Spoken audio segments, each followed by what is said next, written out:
नमस्कार दोस्तों, आप सबका स्वागत है। और आज का पॉडकास्ट हमारा है संगीत के बारे में और हमारे साथ हैं मिस्टर अनुराग उपाध्याय।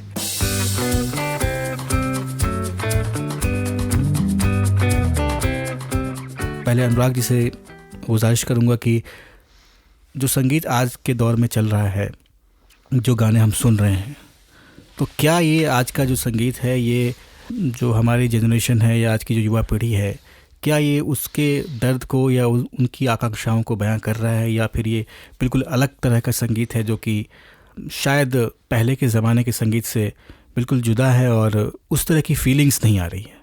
पहले तो आशुतोष जी, ये जो रेडियो कास्ट का मंच आपने मुझे दिया है, इसके लिए बहुत बहुत शुक्रिया आपका तहे दिल से। और जहाँ तक बात संगीत की है, तो आपने बहुत अच्छा पहला ही क्वेश्चन और बहुत अच्छा क्वेश्चन पूछा कि जो हमारी जो अभी नया जो जनरेशन म्यूज़िक है, इलेक्ट्रॉनिक म्यूज़िक है,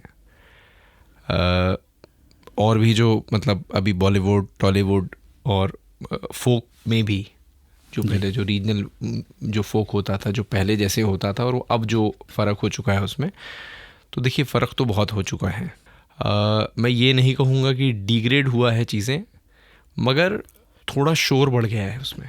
जैसे कई अभी आपने मतलब अभी बादशाह भाई का एक आपने गाना सुना होगा, वो लाल गेंदा फूल, वो फोक यूज़ किया गया, और उसके बाद जो उसमें रैप आया, और उसमें फिर कई ऐसे शब्द हैं जो बहुत अजीब से थे, जैसे बम पे तेरे गोते खाए, ऐसा कुछ करके, है ना। तो एक फोक, क्योंकि वो बिल्कुल ही अलग चीज़ कह रहा है जो फोक का जो लाइन है, और जो ये इसके बाद जो उसमें रैप आया, जो कॉमर्शियल हुआ, और उस आजकल क्या हो गया कि जो वीडियो भी बनता है वो देखने के लिए ज़्यादा बनता है, जो गाने बनते हैं वो देखने के लिए ज़्यादा बनते हैं। अब मैं कुछ गानों को छोड़ दूं, अरिजीत सिंह और मतलब कुछ ऐसे सिंगर्स हैं जो मेरे भी दिल के बहुत करीब हैं और बहुत अच्छे अच्छे गाने, वरना ऑलमोस्ट नहीं तो जितनी भी धुन जो बनाई जा रही है वो सब चोरी है। मतलब पुराने जो गीत हैं उसके आसपास कहीं कुछ नया काम नहीं हो रहा है। और जो लोग कुछ कोशिश कर रहे हैं एकदम ही आउट ऑफ द बॉक्स जाके करने की, तो वो इंडिपेंडेंट उनको करना पड़ रहा है, क्योंकि बॉलीवुड में लोग सिर्फ वही चीज़ खरीद रहे हैं जो बिकने के लिए। अभी जैसे अभी एनिमल मूवी आई, तो उसमें भी वो जो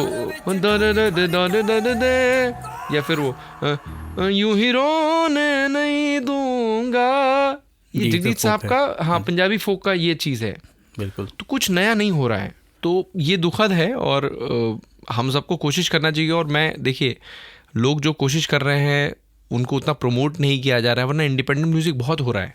जो अभी कोक स्टूडियो का जो एक खलासी गाना आया है, जी, बहुत फेमस गाना है, तो काम हो रहा है, मगर उसको उस तरीके से प्रमोट जो है, मतलब ठीक है वो एक हिट हो गया, मगर ऐसे बहुत से काम है जो बहुत अच्छे अच्छे लोग कर रहे हैं, और मगर उसका बिल्कुल सही। कहीं ना कहीं जो फिल्म संगीत है हमारा, जो इंडिया का और जो बॉलीवुड, सो कॉल्ड बॉलीवुड है, वो हावी हो चुका है हर चीज़ में, और शायद इंडिपेंडेंट म्यूज़िक को उस तरह से वो जगह नहीं मिल पा रही है फिल्म म्यूज़िक की वजह से। और फिल्म म्यूज़िक का दायरा जो सिमटता नज़र आ रहा है, इसलिए कि शायद कमर्शियल बहुत ही है, क्योंकि पैसा लगा है प्रोड्यूसर का, तो कहीं ना कहीं क्रिएटिविटी जो है जिस तरह से आनी चाहिए वो आ नहीं रही है। नहीं, पैसा देखिए, पैसा पहले भी लगता था, और पहले मगर ये गीत बनते थे ना, चिट्ठिये नी, मतलब म्यूज़िक तो तब भी हुआ, रामायण का म्यूज़िक हो, पैसे तो हर जगह लगे हैं। और मतलब मुझे तो लगता है कि जब तेरे नाम मूवी आई थी, हिमेश जी ने कितना अच्छा कॉम्पोजिशन और कितनी मीठी कॉम्पोजिशन की थी, और सारे गाने आज भी सुने जाते हैं। तो वो तो ये है कि आप जैसा परोसेंगे। अब ये हो गया है कि हाँ, आप इलेक्ट्रॉनिक म्यूज़िक और एकदम शोर शराबा ऐसा म्यूज़िक करेंगे तो ही आपको लोग सुनेंगे, मगर ये सच नहीं है, मैं नहीं मानता इसको। हाँ, जो म्यूज़िक हावी हो गया है, मैं जैसे पहले के गानों को देखें तो ऑर्केस्ट्रा तो उस वक्त भी था, बहुत सारा इंस्ट्रूमेंट लेके कई संगीतकार, शंकर जयकिशन थे और भी बहुत सारे, आनंद जी बहुत अच्छा काम किया, उन्होंने बहुत सारा ऑर्केस्ट्रा भी किया है, लेकिन कहीं ना कहीं उन्होंने मेलोडी को हावी रखा है, और ऑर्केस्ट्रेशन को बहुत ज़्यादा गाने पे हावी नहीं रहने दिया। और ऑर्केस्ट्रेशन भी वो हुआ है जो मतलब अगर जब जैसे पहला गाना अब चल रहा है, बोलो कई के मान बना चल रहा है, उसके बाद जो म्यूजिक वन होता है, जैसे पहला स्थाई आया, उसके बाद जो M1 M2 आता है बीच का, तो M1 में काम करना शुरू किए हैं जी। आजकल क्या हो रहा है कि गाना जैसे चल रहा है उसके साथ ही इतना हैवी म्यूजिक आ जा रहा है कि लोग मतलब हेडफोन्स लगा करके, मतलब जो होता है कि एक सुकून मिलता है, एक होता है कि जोश बढ़ा देता है गाना। हाँ, कहीं ना कहीं शोर बढ़ गया है गाने हाँ। में, जो गाना कम और शोर बढ़ गया। और मैं आपको बीच में रोक रहा हूँ, एक अभी गाना आया था उड़ता पंजाब का जी, मुझे आज भी याद है, और ये मतलब बड़े बड़े म्यूजिशियंस इस गाने को सुनते हैं। वो मेरे ख्याल से उनका गाना है, एक कुड़ी जिदा नाम मोहब्बत। हाँ, बहुत बढ़िया। दिलजीत दोसांझ नहीं, उनको लिखा है उन्होंने शिव कुमार बटालवी जी ने।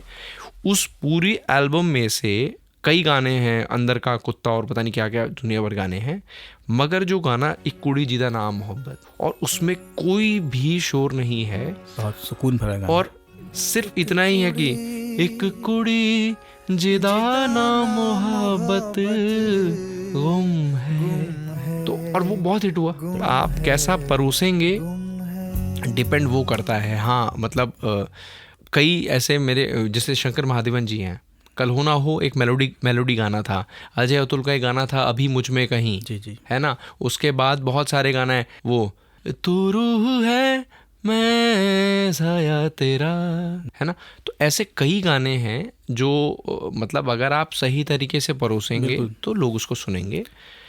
अगर आप ये सोचेंगे कि नहीं, मैं जो है खूब चिल्ला करके और दारू और नशे की बात करके ही मतलब चीज़ें, मैं तो बोल रहा हूँ आज जितने भी आप इंस्टाग्राम से ले लीजिए, जितने भी रील हैं, काली काली जुल्फों के, सब पुराने गाने हैं। बिल्कुल पुराने गानों को ही रिमिक्स करके वो रील बना रहे हैं, कुछ भी नया नहीं हो रहा है। और आप मुझे एक गाना बताइए जिसमें कि म्यूजिक आपने अलग कुछ सुना हो।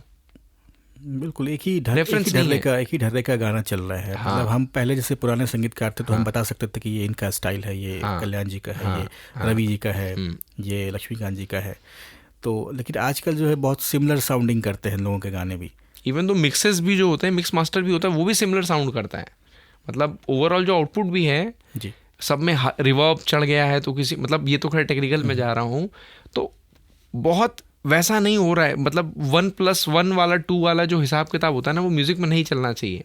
तकनीकी हिसाब से हम बहुत सारा कुछ नया चीज़ कर रहे हैं, नई चीज़ें कर रहे हैं, लेकिन कहीं ना कहीं उसकी जो आत्मा है, संगीत की आत्मा है, वो खोती जा रही है और मेलोडी बहुत कम हो गई है और लिरिक्स पे भी ध्यान कम दिया जा रहा है, क्योंकि संगीत तो सभी सुनते हैं, आजकल बच्चे भी सुनते हैं, तो उनके ऊपर भी बहुत बुरा असर पड़ सकता है। इस तरह के रैप सॉन्ग आ रहे हैं आजकल, जिस तरह के वर्ड्स यूज़ किए जा रहे हैं, और मेन स्ट्रीम फिल्मों में भी उस तरह के जो वर्ड्स यूज़ किए रहे हैं, जैसे लड़की पागल है पागल है पागल है, तो बच्चे अक्सर इसको कैच कर लेते हैं, इस तरह के शब्द यूज़ करते हैं, उनके मन मस्तिष्क पर भी बहुत बुरा प्रभाव पड़ रहा है इन सब चीज़ों का।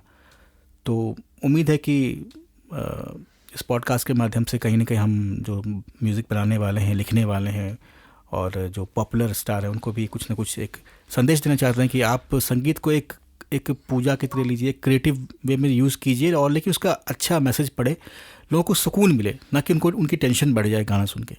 क्या कहेंगे आप? देखिए कि जो आप बोल रहे हैं कि इबादत समझिए, और देखिए ये दौर जो है कॉमर्शियल म्यूज़िक मुझे लग रहा है 80s से चलना शुरू हो गया था।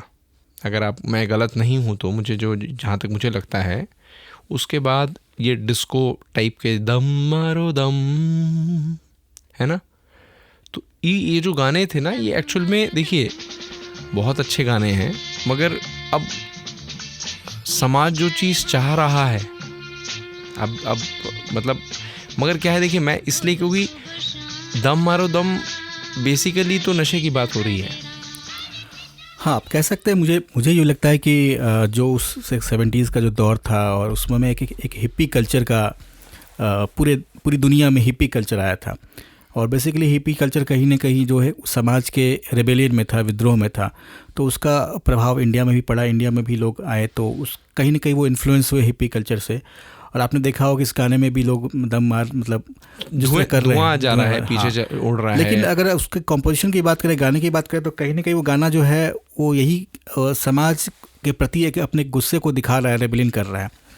तो हालांकि उसमें कोई वल्गर वर्ड्स तो यूज़ नहीं हुए हैं ऐसे। नहीं, मैं इसको क्यों गलत मानता हूँ आशुतोष भाई, क्या होता है कि दम मारो दम मिट जाए गम, बोलो सुबह शाम हरे कृष्णा हरे राम।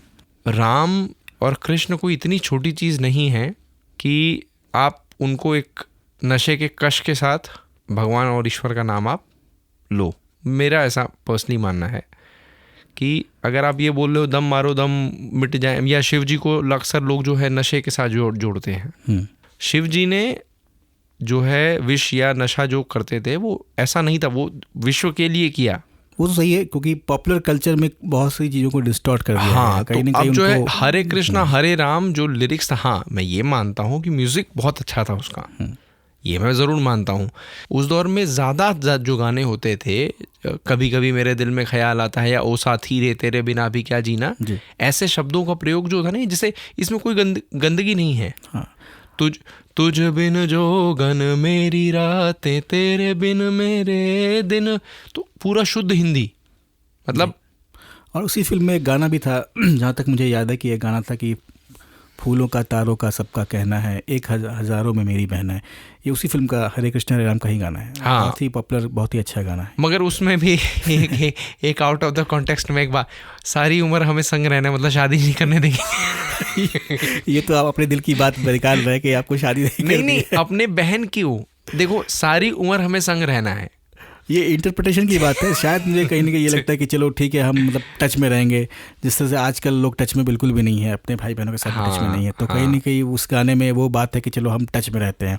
हाँ, फिर भी कहने का मतलब कि ये एक लिरिक्स उसी फिल्म में एक गाना इस तरह का भी अच्छा गाना है, और अच्छा भी गाना है था। मतलब एल्बम्स में कई गाने जो है वो अच्छे भी आ जाते थे। आजकल जो ज़्यादातर केसेस हैं अभी जितने भी आ रहे हैं, एक तो ये है कि हर गानों में चिल्लाना हो रहा है, बहुत ज़्यादा गाना जो हो रहा है ना, वो जैसे पहले होता था हो साथी रे, इस सुर से शुरू होता था, या मतलब इसके आसपास, या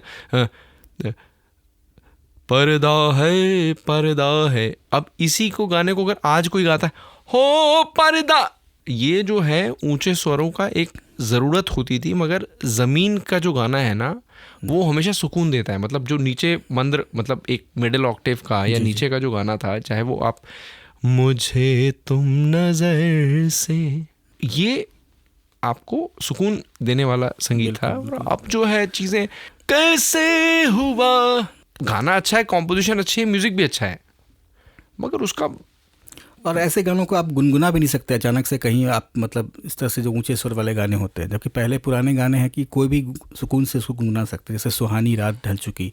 अब इस गाने में देखिए कि इंस्ट्रूमेंटेशन भी बहुत कम है, और रफ़ी साहब ने कितने सुकून से गाया है। मुझे याद है कि एक इंटरव्यू में शायद रफ़ी साहब से पूछा गया था कि आपका सबसे फेवरेट गाना कौन सा है, तो रफ़ी साहब ने तो लाखों गाने गाए, उन्होंने कहा कि मेरा सबसे जो गाना पसंदीदा गाना है ये है कि सुहानी रात ढल चुकी ना जाने तुम कब आओगे। इसकी लिरिक्स और इसका म्यूज़िक और उनकी आवाज़, मतलब आज भी आप सुने तो आपको कहीं ना कहीं बहुत सुकून मिलेगा दिल को।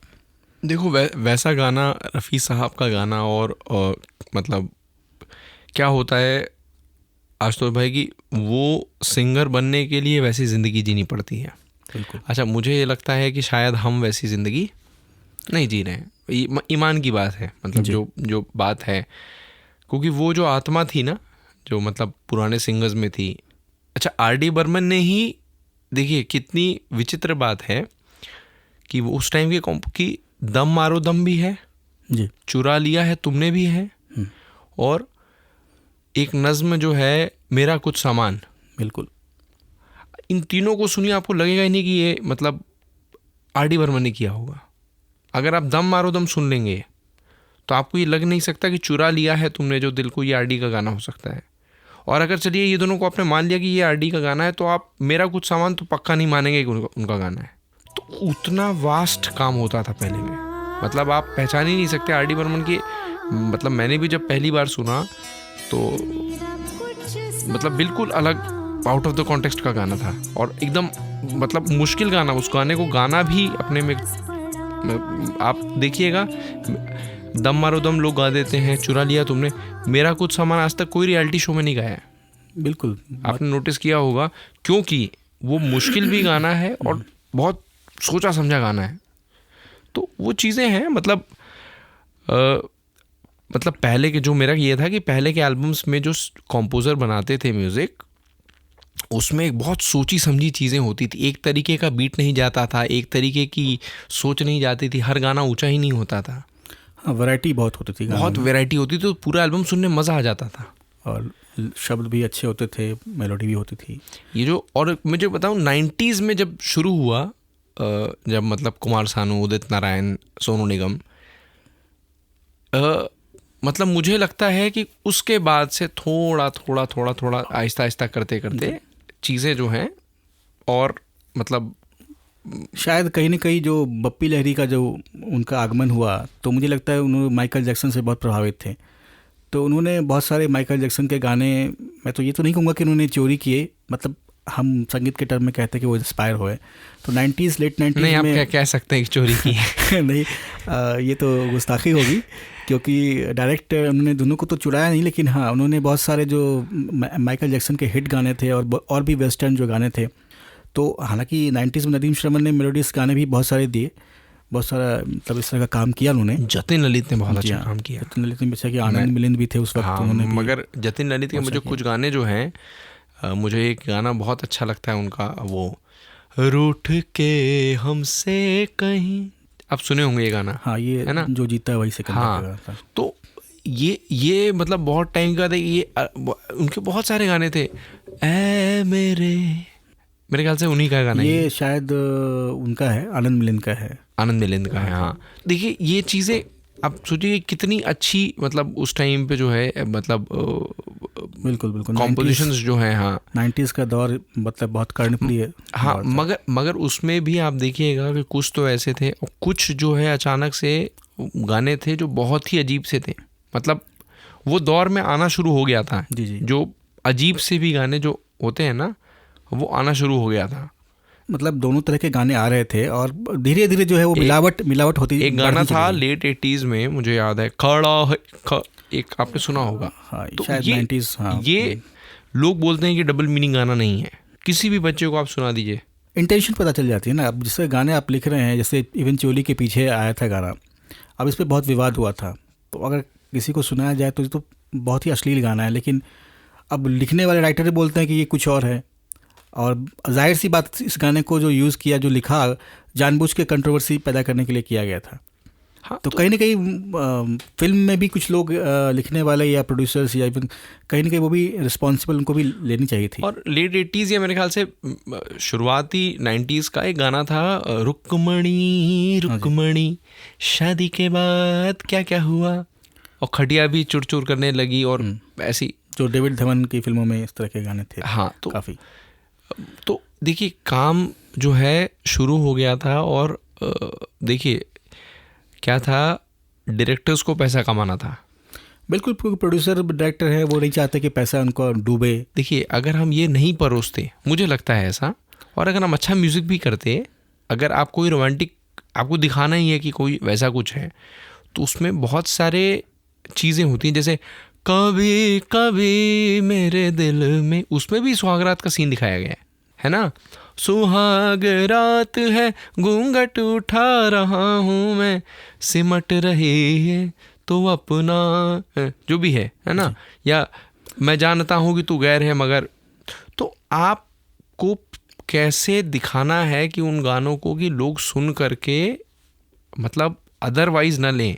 प्रेजेंटेशन पहले भी हुई है, मुकेश ने भी रोमांटिक गाने, सुहागरात, जो बातें दबी छुपी और शायरी के माध्यम से कही जाती थी, वो आजकल देखिए खुलेपन में आ गई। हाँ, मैं आपको जैसे बताऊं, आपको ज़िंदगी में हर चीज़ देखना पर्दे पे ज़रूरी नहीं है। देयर इज़ अ प्राइवेसी, है ना। मतलब हम जो शादियां करते हैं या जो भी चीज़ें करते हैं, उसके बाद जो चीज़ें होती हैं, क्या आप हर चीज़ पारिवारिक, मैं तो बोल रहा हूँ कमरे के अंदर की बात छोड़िए, इंसान बाहर की भी चीज़ों की फ़ोटोज़ आजकल शेयर नहीं करता है। आप जब उस हद तक, तो आपको क्या लगता है जब आप पर्दे पे देखने जा रहे हैं और किसी चीज़ को देख रहे हैं और कोई अश्लील ऐसा सीन देख रहे हैं, तो क्या वो आपके दिमाग को असर नहीं करता? या आप ऐसा कोई गीत सुन रहे हैं कि कुंडी मत खड़काओ राजा, सीधा अंदर आओ राजा, और तो धीरे धीरे राजा। जी हाँ, तो ये जो आइटम सॉन्ग का जो ये चलन हो गया था, मतलब हो गया है, अभी भी है, तो ये तो क्लियर है कि एक तरह से कमर्शियलाइजेशन का ही पार्ट है। 4 गाने हमने ये डाले तो एक आइटम सॉन्ग डाल देते हैं। डॉन मूवी का मुझको याद आता है गाना, वो जो अमिताभ बच्चन और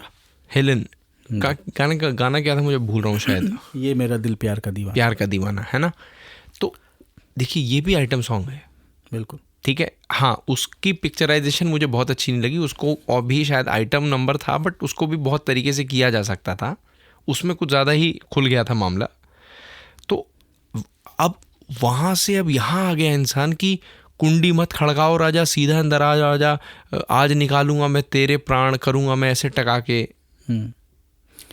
तो आजकल बहुत ही ज़्यादा खुलापन और बहुत ही ज़्यादा एक खुलापन, सेंसर का जो काम है शायद वो कहीं ना कहीं उस तरह से हो नहीं रहा है। हाँ, उसको जो है ये लोग कॉम्प्रोमाइज़ कर रहे हैं। जिस तरह से एक विकृत स्वरूप अभी दिख रहा है आजकल, जो गानों में दिख रहा है या रैप में इस तरह का दिख रहा है, तो एक बहुत ही सोचने की बात है। आप आज इंस्टाग्राम पे खोल लीजिए और मुझे बड़ा दुख होता है इस बात को लेकर के कि छोटी छोटी लड़कियां बेचारी 5-5, 6-6 साल की, और वो कुंडी मत खड़काओ राजा टाइप के गानों पे, और जो है मतलब अंग्रेजी गाने भी हैं, 18 मिलाक मेरा फूक नहीं पास, प्यास लगे हैं मुझे सबका इलाज, है ना।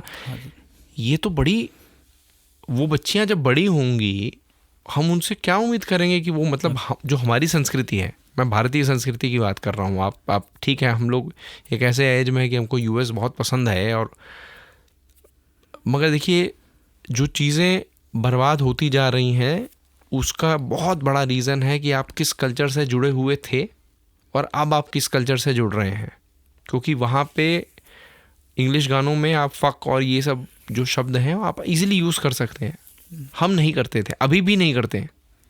जी हाँ, जैसे पहले फिल्मों में जब हीरो हीरोइन मिलते थे तो 2 फूलों को दिखाते थे कि 2 फूल आपस में मिल रहे हैं, लोग समझ जाते थे कि अब क्या होने वाला है। आजकल क्या है कि सीधे आप बेडरूम के अंदर का सीन दिखा रहे हैं। और मैं बताऊं, देखिए मैं आपको बता रहा हूँ वो दिन दूर नहीं, अभी तो क्या होता है जैसे आंटी पुलिस बुला लेगी तो क्या कर लेगा थे ना, जी भर के ना उस पर जहाँ पे वो गाली देते हैं वहाँ बीप हो जाता है। बिल्कुल, आप नोटिस करिएगा, या तो वो वर्ड को मतलब रोक देते हैं, बेसिकली वो माइनस समझ में आ जाता है क्या है वो, है ना। ये 5 साल 6 साल बाद देखिएगा वो वर्ड भी आना शुरू हो जाएगा। जी हाँ, जिस तरह के हम जब जैसे देख रहे हैं हम लोग की, जैसे OTT का जो अभी भारत में बहुत सारे प्लेटफॉर्म आ गए हैं, तो OTT पे आप देखिए कोई सेंसर भी नहीं है, लोग मतलब खुलेआम, आप फैमिली के साथ तो देख ही नहीं सकते कोई भी सीरीज़, क्योंकि उसमें इतनी ज़्यादा गालियाँ और इतनी ज़्यादा तो यही मैं बता रहा हूँ, वायलेंस और यूज़ किया जाता है। यूएस सर्टिफिकेट देने का मतलब ये नहीं होता है कि आप सी चीज़ परोस दें जो इंसान के दिमाग को कैप्चर कर दे। आप नोटिस करिए कि वेब सीरीज़ अगर आप शुरू कर देंगे गलती से तो आप उसको रोक नहीं पाते हैं जब तक आप उसके 8-9 एपिसोड ना दे दें, और उसमें वायलेंस ना हो, ऐसा नहीं मैंने देखा। आजकल जितने भी आ रहे हैं उसमें शुद्ध गालियाँ, शुद्ध वायलेंस, और एक लड़की 10 लड़कों के साथ। तो जो हम लोग देखेंगे तो आपको क्या लग रहा है कि जो हमारे पारिवारिक जो चीज़ें हैं क्या ये मतलब बड़ी अच्छी रहेगी उसके बाद? बिल्कुल, इसका नेगेटिव इम्पैक्ट तो पड़ रहा है। आजकल छोटे छोटे बच्चे जो अंग्रेज़ी गानों के बारे में जानते हैं, पिताजी माताजी से ज़्यादा जानते हैं।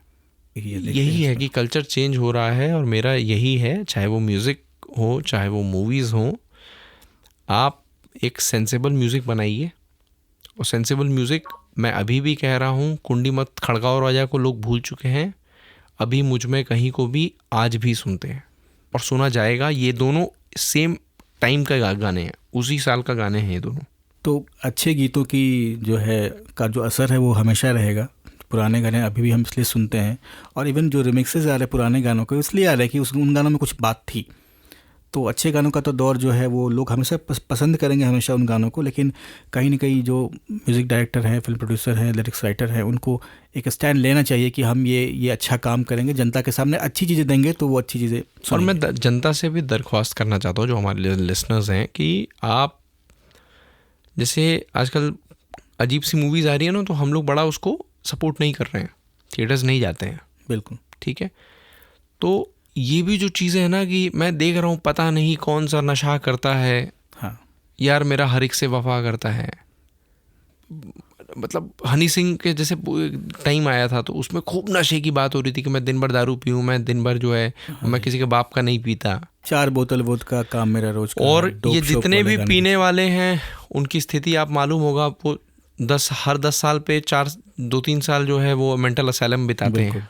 हमारा संस्कृति ऐसी नहीं थी, हमारे लोग आराम से 70-80 की ज़िंदगी जीते थे, बढ़िया जीते थे, खुश रहते थे, घर परिवार के साथ मस्त रहते थे, चकाचक रहते थे। अब वही लोग जो हैं, एक फैमिली में, एक घर में अगर 3 कमरे हैं और उसमें 4 या 5 या 10 लोग हैं, तो वो सब कहीं कहीं जाके बैठ जाते हैं और मोबाइल पे अपने अलग अलग टीवी और अलग मोबाइल पे लगे रहते हैं। हाँ, तो ये सारी चीज़ें इसीलिए हो रही हैं एक कि साथ डिनर भी नहीं करते। पहले हम लोग सब बैठ के इकट्ठा डिनर किया करते वो थे, बहुत ज़रूरी था। अभी सब बिल्कुल ही अलग हो गए, सबका अलग अलग टाइम हो गया और है। इसीलिए लोग सेल्फ सेंट्रिक होते जा रहे हैं। मतलब लोग जो है किसी के साथ कुछ हो जा रहा है ना, सेंसिटिविटी कम हो चुकी है, आपको मदद नहीं करना चाह रहे हो लोगों की। जी, और बस आभासी दुनिया में है, जैसे आप फेसबुक है, वर्चुअल वर्ल्ड में ही वो अपना लगे हुए हैं, रियल लाइफ से उनका कनेक्शन ख़त्म हो रहा है। तो बहुत ज़रूरी है कि ऐसे ऐसे माहौल में अच्छी फिल्में आएँ, अच्छे गाने आएँ, अच्छे लिरिक्स आएँ। और मैं तो एक बात और है, देखिए मैं थोड़ा सा बॉलीवुड, जो पहले भजन भी आते थे जी, उसका स्टैंडर्ड देखिए और आज का स्टैंडर्ड देखिए आप। मतलब दिल में मेरे है दर्द डिस्को के ऊपर आप जो है दिल में मेरे है मोहन श्याम। ये तो बहुत ही घटिया ट्रेंड है। मैं तो बिल्कुल इसके मतलब खिलाफ हूँ कि आप फिल्मी गानों को लेकर के उस पे भजन डाल रहे हैं या डिस्को वाले सॉन्ग पे, क्योंकि भजन की एक पवित्रता होती है। गानों पे मतलब आप सोचिए कि लॉलीपॉप लागे लोगे उस पे आप भगवान का, मतलब इन लोगों को तो सज़ा होनी चाहिए कि भाई इस तरह के गाने आप कैसे इस पे डाल रहे हो। तो और अब नहीं, मैं अभी भी, मगर कुछ गाने अभी भी, जैसे मैं अभी भी, जैसे सोनू निगम है, अरिजीत सिंह है, इन लोगों के गाने वाकई में अभी भी बहुत अच्छे होते हैं। जैसे अभी एक गाना आया है इसका, अच्छा लिखा भी बहुत अच्छा है, एक गाना आया है अभी एनिमल मूवी का ही, सतरंगा, अभी हाल की बात में बता रहा हूँ कि बदरंग में रंगा है ये इश्क रे, तू गंगा और मैं, मतलब ऐसे कुछ करके बहुत अच्छा है ना।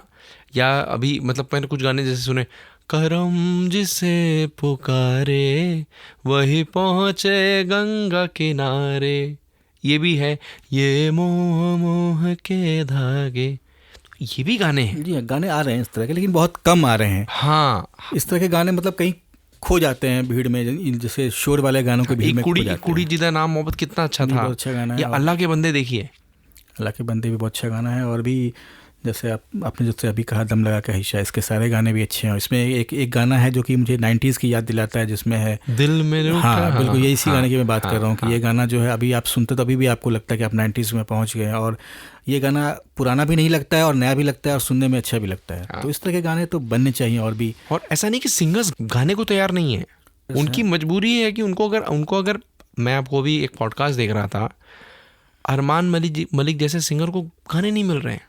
वो खुद ये बात बोल रहे हैं कि मुझे इंडिपेंडेंट म्यूजिक करना पड़ रहा है, क्योंकि जिस तरीके का टेस्ट आज के लोग चाह रहे हैं मैं नहीं गा सकता वैसे गाने। जी, बहुत सारे सिंगर तो मैं देख रहा हूँ कि बहुत कम, जैसे उदित नारायण है आजकल बहुत कम गा रहे हैं, सोनू निगम भी, उनका भी गाना कुछ कम हो गया है, कुमार शानू भी कम गा रहे हैं, अभिजीत तो बिल्कुल गायब ही हो गए हैं। तो अच्छे अच्छे सिंगर जो है बहुत सारे अब तो पर्दे से मतलब बाहर हो गए हैं। तो इन लोगों को भी गाने भी नहीं मिल रहे हैं आजकल, बहुत कम मिल रहे हैं। तो ये चीज़ें हैं, मतलब आप, और देखिए इसीलिए क्या होता है, अगर सच्चाई नहीं है गाने में ना, तो फिर वो मामला गड़बड़ी होते जाएगा। ठीक है, अभी कुछ मिथुन के कुछ गाने बहुत अच्छे हैं, मिथुन के भी, जैसे आँखें तेरी है ना, वो बहुत अच्छा था। या आशिकी 2 के भी गाने अच्छे थे। हाँ, बहुत अच्छे थे। तो देखिए वो अब आशिकी 2 के सारे गाने आज भी सुने जाते हैं, है ना, मगर कम आ रहा है, बहुत कम आ रहा है। मतलब हमको गिनती पे, मैं घटिया गाने तो मैं 1000 गिना दूँ आपको, और नहीं तो फिर वही जो है पुराने जो कव्वाली हैं या जो उसी पे बस नए लिरिक्स लिख करके, और आपने जो है, हाँ मतलब ओल्ड वाइन न्यू बॉटल, तो ऐसे ही कुछ ऐसा ही। और ये बताइए वो कितना अच्छा था, वो कोठे ते आ मैया, एक ये मेलोडी, हाँ, यूं ही रोने नहीं दूंगा मैं जब तक जिंदा हूँ तू, ये क्या मायना है? जो शोर है बस वो शोर भरना है एक अच्छे खासे देसी संगीत को एक डिस्टॉर्ट करने, या आज मैं रहूँगा या मेरा सामने वाला मेरा, एक सुकून वाले जो गाने गायकी है वो। और मैं बोल रहा हूँ रैप म्यूज़िक में भी देखिए कुछ लोग, ठीक है, रैप म्यूज़िक शिव तांडव भी है ना, जटा दे ददन ददन ददन ददे दद। एक फिल्म में अशोक कुमार जी ने गाना गाया था, रेलगाड़ी। तो कई लोग बोलते हैं कि पहली बार फिल्म में जो रैप का यूज़ किया तो अशोक कुमार जी ने उस फिल्म में किया। वास्तव में वो जो गीत है वो हरेंद्र नाथ चट्टोपाध्याय जी ने लिखा था, जो कि सरोजनी नायडू के भाई थे। रेलगाड़ी पे गाना लिखा, और अशोक कुमार जी ने जिस ढंग से गाया था, मुझे नहीं लगता कि कोई भी रैप सिंगर गा सकता है उस गाने को। तो मैं वही बोल रहा हूँ, देखिए हर चीज़ में जो भी एक प्रोड्यूसर है, जो डायरेक्टर है, इन लोग को सोच समझ के, क्योंकि उनकी भी एक सोशल रिस्पॉन्सिबिलिटी तो है ना। मैं ये नहीं बोलूँगा कि हमारा समाज 100% ठीक हो जाएगा, वो कहीं का समाज नहीं हो पाया है, मगर क्या है कि हम कुछ हद तक अपनी जो रिस्पॉन्सिबिलिटीज़ हैं, जो भारत का कल्चर रहा है, इसीलिए हम कहते हैं वसुधैव कुटुंबकम, क्योंकि हम सबके बारे में सोचते हैं। ये बहुत ज़रूरी है कि अगर हम ये बात मानते हैं और अगर हम उस कल्चर की इज़्ज़त करते हैं और हम अगर ये चाहते हैं कि वो कल्चर ज़िंदा रहे, तो हमें वो स्टैंडर्ड को वापस लेके आना पड़ेगा। नहीं तो वही जो यूएस की हम लोग फॉलो करते करते और अमेरिका और जो है यूरोपियन जो है कंट्रीज़ को हम फॉलो करते करते अब वो हो चुका है कि जैसे वहाँ पे था कि मतलब बूढ़े माँ बाप को आप जो है वृद्धाश्रम में छोड़ के आ जाते हो। ये हर चीज़ से आपका कल्चर ही तो है। ये बिल्कुल उसका असर हमारे ऊपर भी आ रहा है। हमारे यहाँ भी जो है आ चुका है। एक रिलेशनशिप की जो एक सम्मान था वो कम होता जा रहा है और परिवार बिखर रहे हैं और इस तरह की बातें हो रही है। डिप्रेशन बढ़ता जा रहा है, झगड़े बढ़ते जा रहे हैं फैमिली में। लोगों के खुशी एक्सप्रेस करने का तरीका होता है दारू पीना। ये एक पार्टी कल्चर जो हाँ, ये हो गया कहीं ना कहीं हम सबको इफेक्ट कर रहा है। मुझे याद है मेरे गांव में जब हम लोग को कुछ अच्छा होता था तो हम लोग छोटी छोटी, जैसे कभी बाटी चोखा बन गया या कभी मतलब पेड़ के नीचे, किसी पेड़ के नीचे हम लोग बैठ करके खाना खा रहे हैं, आग जल रही है, सब लोग हंसी खुशी कर रहे हैं, वो एक हेल्दी एनवायरनमेंट होता है। आप दारू पी करके आप गालियाँ दे रहे हैं और अब मतलब 295 गाने सुन रहे हैं, है ना। दारू पीने तक तो ठीक था, लेकिन आजकल तो ये हो रहा है कि सेलिब्रेशन का मतलब लोग ड्रग्स कर रहे हैं। छोटे छोटे बच्चे जो स्कूलों में भी मैंने सुना है कि कई बार बड़े बड़े स्कूलों में ड्रग्स पहुंचाए जा रहे हैं। हाँ, तो होगा ही ना। आज तो लोग रेप पार्टियां कर रहे हैं। रेप पार्टी में यही होता है, ड्रग्स। और 13, 14, 12, 8, 9 साल के बच्चे की रिपोर्ट हुई है कि they are into physical activities, like physical, जी समझ गए ना, फिजिकल रिलेशन की एक्टिविटीज़ में घुस रहे हैं। तो ये बहुत ही मतलब एक कल्चर का बहुत ही इफेक्ट आ रहा है हमारे ऊपर। तो हर जगह, हर फ्रंट पे कहीं ना कहीं हमें, हाँ, फिल्मों के माध्यम से हो, गानों के माध्यम से हो या साहित्य के माध्यम से हो, और फिल्म और जो म्यूज़िक है ये बहुत बड़ा माध्यम है, बहुत असर डालते हैं हमारे। बहुत बड़ा माध्यम है कि आप मतलब जो अदब जो चीज़ होती है ना वो बहुत कर सकता है। पहले के ज़माने में दिखाते थे कि नौकर जो है मालिक के लिए लड़ जाता था, या मतलब आपने एक शायद वो कौन सा मकान या कौन सी जिसमें वो राजेश खन्ना और गोविंदा की मूवी थी, स्वर्ग, हाँ, कि सारे भाई नहीं किए और वो नौकर जो है ना, वो उनको बाद में रखता है अपने घर, रखता है। और मतलब और किस स्थिति में जो है, तो देखिए ऐसी चीज़ें ये सब मतलब पहले ये होता था कि 5 भाई हैं तो पाँचों भाई एंड तक साथ में रह गए। तो ये सब बहुत ही सोचने वाली बात है कि परिवार का बिखरना हो रहा है और ये क्यों हो रहा है, इसका इफेक्ट कहाँ से आ रहा है, क्या। तो इस पे उम्मीद है कि हमारे जो श्रोता है, लिसनर है, वो इन बातों पे गौर करेंगे और एक अच्छा संगीत सुनेंगे, अच्छी मूवी देखेंगे या अच्छे साहित्य पढ़ेंगे, ताकि पढ़ेंगे भी। और मैं ये भी रिक्वेस्ट करना चाहता हूँ जितने प्रोड्यूसर्स हैं कि भैया आप अच्छी मूवी बनाइए, अच्छी मूवीज़ और अच्छी चीज़ें बनाएं और वो अच्छे से ही चलेगा। और इसके बाद जो है दोबारा हम अच्छे म्यूज़िक को लेकर के भी एक अगला पॉडकास्ट करेंगे। बिल्कुल, मुझे लगता है कि हमारे सुनने वालों को बहुत मज़ा आया होगा, कुछ नई जानकारियाँ मिली होंगी और कहीं ना कहीं वो भी हमसे इत्तेफाक रखते होंगे कि हम जो आज हमने जो कहा, जो बातें हमने कही संगीत के बारे में और कल्चर के बारे में और उसके अच्छे संगीत के बारे में, बुरे संगीत के बारे में, वेस्टर्न कल्चर के बारे में, तो कहीं ना कहीं वो उनके दिल को भी ये बात छुएगी और हमारे अगले प्रोग्राम को भी वो बहुत ध्यान से सुनेंगे। और मुझे उम्मीद है कि इस पॉडकास्ट को सुनने के बाद अपने कमेंट्स वो ज़रूर हमें भेजेंगे। तो अनुराग जी, आपका बहुत बहुत धन्यवाद और आप हमारे स्टूडियो में आए और हमसे बातें की इस पॉडकास्ट के माध्यम से। तो इसी के साथ हम आज का पॉडकास्ट यही समाप्त करते हैं। बहुत बहुत शुक्रिया और आप सब खूब एंजॉय करिए, अच्छा म्यूज़िक सुनिए और मज़े लीजिए ज़िंदगी की।